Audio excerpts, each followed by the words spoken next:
Maana yake nini? Yaani tunaposema shujaa au ninaposema shujaa maana yake ni nini?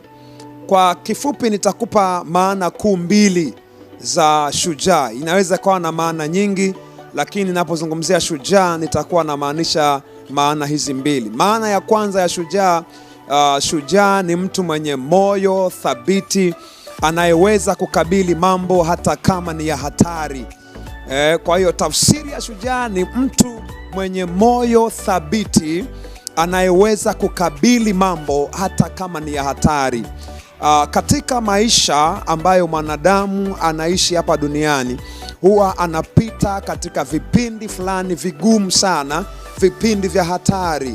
Wakati mwingine hali ambazo zimefanya wengine waangamie, lakini wewe unapita pale. Sasa unapokuwa na ule moyo wa uthabiti wa kukabili mambo ambayo wengine yamewashinda, mambo ambayo wengine pengine yamewaua kiroho au kimwili, lakini wewe ukapenya pale ukavuka, wewe unakuwa ni shujaa.